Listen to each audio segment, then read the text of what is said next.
प्रिय भक्तों, आज हम अक्षय तृतीया क्यों मनाई जाती है और कौन कौन सी ऐसी घटनाएं हैं, शुभ घटनाएं जो अक्षय तृतीया के दिन हुई थी और जिनका संबंध सीधा अक्षय तृतीया से है। तो चलिए दोस्तों, ऐसी 7 घटनाएं आपको पौराणिक कथाएं सुनाते हैं और उसके बाद में हम अक्षय तृतीया की जो कथा है, संपूर्ण कथा, वो आपको अवश्य सुनाएंगे। आज के दिन जो भी इन कथाओं को सुनता है उसकी मनोकामना दोस्तों अवश्य ही पूर्ण होती है। सबसे पहले दोस्तों बात करते हैं अक्षय तृतीया पर भगवान परशुराम का। दोस्तों, पौराणिक मान्यताओं के अनुसार अक्षय तृतीया के दिन ही भगवान श्री हरि के छठे अवतार परशुराम जी का प्राकट्य हुआ था। ब्राह्मण होते हुए ये स्वभाव से काफी आक्रामक और गुस्से वाले माने जाते हैं। इनके अंदर ब्राह्मण होते हुए भी क्षत्रियों वाले गुण थे। दोस्तों, नंबर 2 पर है अक्षय तृतीया का कृष्ण सुदामा से भी संबंध है। कहते हैं कि जिस दिन सुदामा अपने मित्र भगवान कृष्ण से मिलने गए थे, उस दिन अक्षय तृतीया तिथि थी। सुदामा के पास कृष्ण को भेंट करने के लिए चावल के मात्र कुछ मुट्ठी भर दाने थे, जिन्हें उन्होंने श्री कृष्ण के चरणों में अर्पित किया था। उनके इस भाव के कारण कान्हा ने उनकी झोपड़ी को महल में बदल दिया था। इस तरह सुदामा जी को भी इस दिन अक्षय निधि की प्राप्ति हुई थी। नंबर 3 पर है दोस्तों अक्षय तृतीया पर युधिष्ठिर जो थे, युधिष्ठिर को मिला था अक्षय पात्र। कथाओं के अनुसार अक्षय तृतीया पर ही युधिष्ठिर को कृष्ण जी ने अक्षय पात्र दिया था।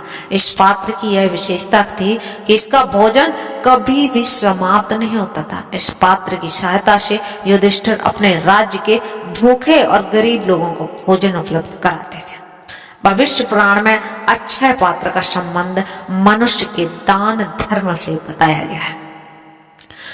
दोस्तों, एक और कहानी है अक्षय तृतीया पर महाभारत लिखने की शुरुआत हुई। अक्षय तृतीया के दिन से ही महर्षि वेदव्यास जी ने महाभारत की कथा को सुनाना आरंभ किया था। गणेश जी ने इस कथा को लिखना आरंभ किया था। इसी वजह से कहा जाता है कि महाभारत का युद्ध भी अक्षय है, जिसके कुछ उदाहरण आज भी कहीं कहीं देखने को मिल जाते हैं। दोस्तों, एक और कहानी अक्षय तृतीया पर त्रेता युग का आरंभ हुआ था। भविष्य पुराण में बताया गया है कि अक्षय तृतीया को युगादि तिथि का कहा जाता है। दरअसल इसी दिन से त्रेता युग का आरंभ माना जाता है। इसीलिए इस दिन को शुभ कार्यों के लिए सबसे शुभ मुहूर्त के तौर पर देखा जाता है। मान्यता है कि अक्षय तृतीया के दिन हम जो भी कार्य करते हैं उसमें हमें अक्षय फल ही प्राप्त होता है और वह पुण्य कभी समाप्त नहीं होता है।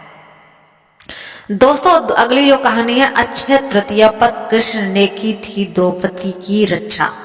महाभारत में द्रौपदी के चीरहरण की घटना सर्वाधिक चर्चित मानी जाती है। पौराणिक मान्यताओं के अनुसार उस दिन भी अक्षय तृतीया ही थी जब पांडवों ने कौरवों के साथ जुड़े जुए में द्रौपदी को ही दांव पर लगा दिया।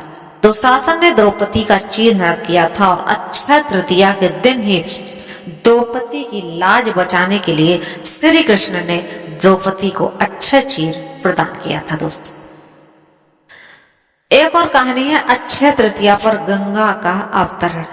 नारद पुराण में बताया गया है दोस्तों कि अक्षय तृतीया के दिन ही गंगा का धरती पर अवतरण हुआ था। तेज बहाव के साथ स्वर्ग से निकली गंगा नदी को शिव जी ले अपनी जटाओं में धारण कर लिया था और फिर भागीरथ के प्रयासों से देवी गंगा धरती पर अवतरित हुए थे। दोस्तों, ये तो थी हमारी वो 7 शुभ घटनाएं जो अक्षय तृतीया के दिन हुई थी और बहुत ही इनके साथ अच्छा हुआ था। तो और एक जो कथा है हमारी पौराणिक कथा, जो सिर्फ और सिर्फ जो अक्षय। प्रिय भक्तों, आप सभी को जय श्री राम और अक्षय तृतीया की हार्दिक शुभकामनाएं। दोस्तों, आज हम बताने वाले हैं आपको अक्षय तृतीया व्रत की कथा। जो आप व्रत करेंगे उस समय आपको या आपको अक्षय तृतीया वाले दिन अगर आप व्रत नहीं भी है तो यह कथा अवश्य सुनें। अक्षय तृतीया की एक कथा के अनुसार प्राचीन काल में एक धर्मदास नामक वैश्य था। धर्मदास अपने परिवार के साथ एक छोटे से गांव में दोस्तों रहता था। वह बहुत ही गरीब था। वह हमेशा अपने परिवार के भरण पोषण के लिए चिंतित रहता। उसके परिवार में कई सदस्य थे। धर्मदास बहुत ही धार्मिक प्रवृत्ति का इंसान। उसका सदाचार तथा देव एवं ब्राह्मणों के प्रति उसकी श्रद्धा अत्यधिक प्रसिद्ध थी। बहुत ही नेकी इंसान था। अक्षय तृतीया व्रत के महात्म को सुनने के पश्चात उसके अक्षय तृतीया पर्व के आने पर सुबह जल्दी उठकर गंगा में स्नान करके विधि पूर्वक देवी देवताओं की पूजा की।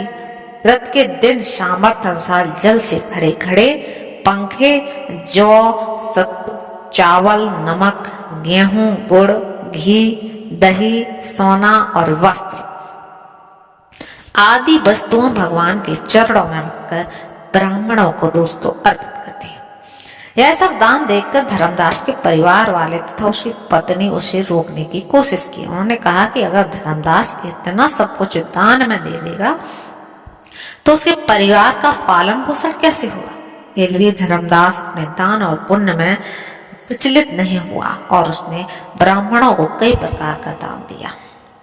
उसके जीवन में जब भी अक्षय तृतीया का पावन पर्व आता तो प्रत्येक बार धर्मदास ने विधि से इस दिन की पूजा और दान आदि कर्म किया। अनेक रोगों से ग्रस्त तथा वृद्ध होने के उपरांत भी उसने उपवास करके धर्म, कर्म और दान पुण्य किया। यही वैसे दूसरे अगले जन्म में कुशावती का दोस्तों राजा हुआ। मानता है कि अक्षय तृतीया के दिन किए गए दान, पुण्य और पूजन के कारण वह अगले जन्म में बहुत धनी और प्रतापी राजा बना। वह इतना धनी और प्रतापी राजा था कि त्रिदेव तक उसके दरबार में अक्षय तृतीया के दिन ब्राह्मण का वेश धारण करके उसके महायज्ञ में प्रिय भक्तों शामिल होने के लिए आते थे। अपनी श्रद्धा और अपनी भक्ति का उसे कभी घमंड नहीं हुआ। वह प्रतापी राजा महान एवं वैभवशाली होने के बावजूद भी धर्म मार्ग से कभी विचलित थे। माना जाता है कि यही राजा आगे के जन्मों में भारत के प्रसिद्ध सम्राट चंद्रगुप्त के रूप में पैदा हुआ। जैसे भगवान ने धर्मदास पर अपनी कृपा की, वैसे ही वो भी व्यक्ति इस अक्षय तृतीया की कथा का महत्व सुनता है और विधि विधान से पूजा एवं दान करता है। उससे अच्छे पुण्य एवं यश की प्राप्ति दोस्तों